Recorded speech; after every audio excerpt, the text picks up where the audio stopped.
นั่งក្នុងវីដេអូនេះខ្ញុំចង់ហាងពីឯកសារដែលយើងព្រីនមកឃើញតែក្តារចឹងបងប្អូនយើងព្រីនមកតែគេបាញ់ហ្វាល់ឲ្យយើងធ្វើប៉ុន្តែហ្វាល់នោះវាជាហ្វាល់ PDF បងប្អូន PDF ទៅយើងដាក់ចូលក្នុងកុំព្យូទ័រឧទាហរណ៍បាញ់តាម Telegram មកអញ្ចឹងទៅហើយយើង download ចូលក្នុងកុំព្យូទ័រមកស្រាប់តែហ្វាល់យើងបើកមក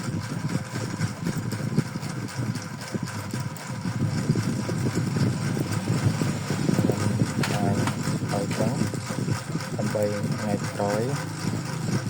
យើងជៀសវាងគឺខ្ញុំហ្នឹងហ្វាល់វាពេលបើកមកគឺវាឃើញតែពាក្យកដាប៉ុណ្ណឹងទេបងប្អូនអញ្ចឹង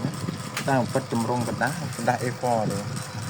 តែស្រាប់តែយើង print ចេញមកនេះវាជា file PDF ដល់ពេលយើងមើលយើងស្មានតែវាជា A4 អញ្ចឹងទៅយើង print មក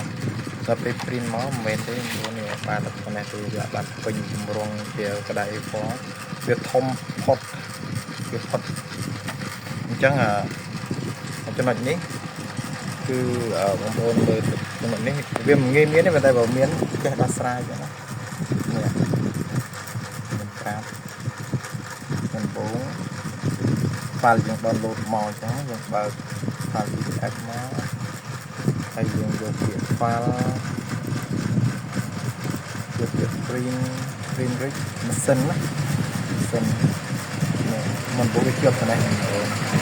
มันបូកវាជាប់ឡើង custom scale ណា custom scale អញ្ចឹងវាឃើញអញ្ចឹងហើយដល់ពេលក្រោយខ្ញុំដោះទៅហ្នឹងទូរស័ព្ទក៏នៅជាប់អញ្ចឹងហើយយកពាក្យ fit ណា fit វាពេញណាយើងយកពាក្យ fit ទៅបានយកពាក្យ screen នេះទៅបានអញ្ចឹងអាពីនេះយើងយកបានហើយมันបូកជាប់ដល់ពេលខ្ញុំខំទៅ print ពេល print មកទៅបាត់អញ្ចឹង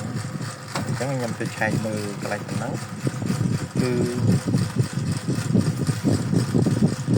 ជាប់នេះ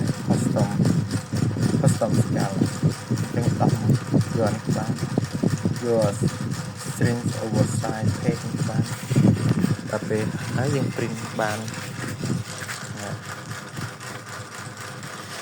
ត្រឹមត្រូវពេញក្តារ A4 តែมันត្រឹមត្រូវមើលខុសគ្នា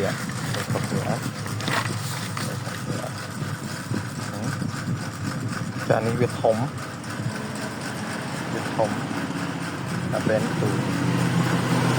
បានតែចំណុចខាងលើនេះអូខេ